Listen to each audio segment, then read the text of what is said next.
네, 오늘의 첫 번째 기사부터 만나보시죠. 오늘의 첫 번째 기사는 블룸버그의 보도입니다. 삼성이 돌아왔다라는 발언에 삼성의 주가가 급등하고 아시아 기술주가 동반 강세를 보였다는 이야기인데요. 자세한 이야기 한번 살펴보시죠. 네, 삼성전자 전영현 부회장의 신년사가 이슈가 됐습니다. 고객 평가를 통해서 삼성이 돌아왔다, 삼성 is back이라는 언급을 한 건데 이 같은 발언에 삼성전자의 주가가 7.2% 가까이 급등하면서 사상 최고가를 경신했습니다. 엔비디아 공급 기대감으로 인해서 반도체 실적이 개선될 거라는 시장의 기대감이 반영이 된 결과라고 볼 수 있을 텐데 한국과 아시아 기술주 지수가 모두 동반 랠리를 이어가고 있습니다. 새해 첫 거래일부터 삼성전자의 주가 상승이 굉장하네요. 예, 그렇습니다. 그래서 금요일 날 이제 시장은 첫 거래일이기 때문에 9시에 열리지 않고 코스피 기준으로 한국 거래소 기준으로 말씀드린 겁니다. 열리지 않고 10시에 열렸습니다. 그래서 그날 하루 종일 이렇게 차트를 보면은 삼성전자나 SK하이닉스랑 주가가 엄청나게 올랐습니다. 그리고 더불어서 삼성전자 시총 1위 기업이고 2등이 이제 하이닉스다 보니까 두 기업이 삼성전자는 이제 좀 전에 말씀드린 대로 7% 넘게 상승을 하고 SK하이닉스도 높게 상승했기 때문에 당연히 코스피도 같이 많이 상승했습니다. 이걸 지금 화면으로 볼 수가 있는데요. 이런 이유 때문에 우리가 첫날 아주 그냥 한박 웃음을 짓게 되는 그런 이제 지난 금요일이었습니다. 네, 이 같은 삼성전자의 신고가 경신이 다름 아닌 전영현 부회장의 신년사 때문이었다는 게 굉장히 놀랍더라고요. 예, 그 모든 기업은 사실은 예전과는 다른 만큼 이렇게 뭐 처음에 시무식이라는 게 안 여는 기업도 있지만 어쨌건 시무식을 여는 걸 유무를 논외로 치고 전영현 부회장이 새해 첫날에 맞아서 신년사를 갖다가 발표했습니다. 신년사 중에서 시장이 주목한 내용이 무엇이냐면 고객들이 삼성전자를 평가를 했는데 삼성이 돌아왔다라는 이제 멘트가 있었다는 것입니다. 네. 그러면 삼성전자 주요 고객이 어디 있느냐? 뭐 퀄컴도 있고 그다음에 애플도 있고 그다음에 삼성전자의 주요 고객 중에 AMD도 있고 가장 이제 우리가 눈여겨봐야 될 대상은 이제 아무래도 엔비디아입니다. 그러니까 사실은 그 전에 있었던 예를 들면 테슬라라든지 아니면 AMD라든지 이런 기업들은 계속 지속적으로 이제 수주 공급 계약이 있었고 공시돼 있었고 그렇다면은 고객이 돌아왔다고 말할 수 있는 고객은 어디 있는가? 엔비디아 말고 없다. 그래서 많은 시장 해석할 때는 전영현 부회장이 굳이 뭐 다른 식으로 이제 뭐 임원이나 다른 분들이 발표할 수 있는데 불구하고 신년사에서 삼성이 돌아왔다라고 얘기했기 때문에 그 고객이라고 한다면 엔비디아밖에 없지 않느냐. 그래서 언제나 이제 학수 고대했던 삼성전자 엔비디아 납품, 정확히 말하면 이제 고가칩에 대한 납품이죠. 왜냐하면 저가칩에 대한 H20에 대해서 이미 납품하고 있었으니까 그거를 갖다가 언급한 것은 아닐 것이고 엔비디아 고가칩에는 블랙엘밖에 없습니다. H200은 이미 삼성 납품을 갖다가 실기했죠. 납품할 수 없었고 그렇다면 블랙엘 납품이 진짜 사실인가 보다라고 시장 해석을 하면서 삼성전자가 새해 첫날 무려 7% 넘게 상승을 했다라고 로이터랑 블룸버그 모두 다 이렇게 분석을 했습니다.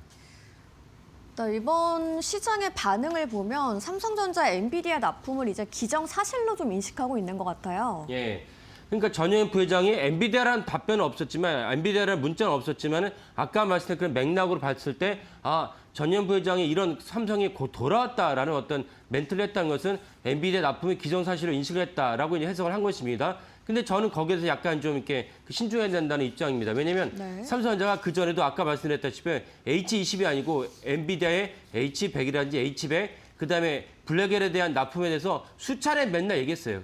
얘기했는데도 불구하고 된 것이 없지 않습니까? 그러면 이제 저희가 이렇게 비판을 하면 삼성전자 입장에서 우리는 공식적으로 엔비디아 납품했다고 발표한 적이 없다. 우리는 억울하다 이렇게 발표를 할 수 있습니다. 하지만 그럼에도 불구하고 예를 들면은 국내 유수의 언론이 또한 이제 심지어 로이터까지 엔비디아 납품했다 보도한 적이 있기 때문에 삼성전자는 억울하다 할 수 있지만 그럼에도 불구하고 결국 납품을 성사시키지 못했으니까 납품을 성사시키지 못한 이유로 상사 이래 최초로 이제 사업부장이었던 당시 경기현 대표를 경질까지 했습니다. 이런 걸로 봤을 때 이번 해석까지 과연 이제 맞는지는 좀 더 신중해야 된다라는 로고 말씀을 드립니다. 한편 또 엔비디아의 젠슨왕 CEO가 지난번에 삼성전자에 GPU 5만 장을 줬잖아요. 이 부분도 좀 유념을 해야 될 것 같아요. 예. 그러니까 GPU 지난번에 이제 에이펙 정상회담 불과 이제 한 달 전입니다.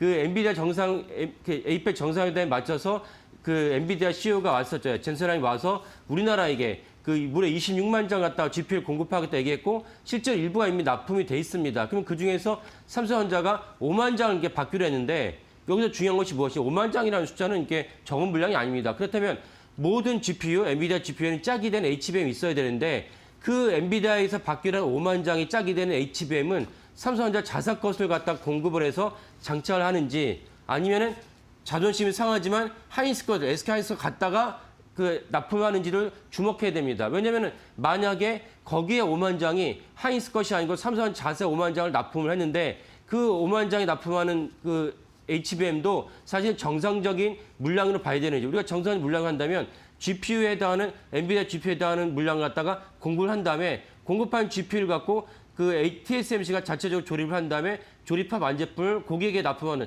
이런 수순이 아닌 삼성전자 스스로가 받은 5만 장이 짝이 되는 HBM을 갖다가 결합을 해서 그 가동을 시켰다면 이 정상적인 수순을 봐야 되는지 이 부분도 사실은 좀 그 우리가 확인해야 될 필요가 있다라고 말씀드립니다. 네, 한편 2일 삼성전자의 급등에 있어서 이 수급 부분에서 좀 특이한 점이 있다고요. 예, 7% 올랐으니까 사실 이 정도의 엄청난 뉴스에 따라서 7% 올랐으면은 외국인들이 한 5천억 이상, 한 1조 정도 매수를 해야 되는데 그날 이제 2일에 어떤 수급을 오는 외국인들이 매수를 하게 됐습니다. 매수를 했는데 5천억은커녕 1조는커녕 3,100원 매수에 그쳤어요. 3,100억 원 매수에 그쳤습니다.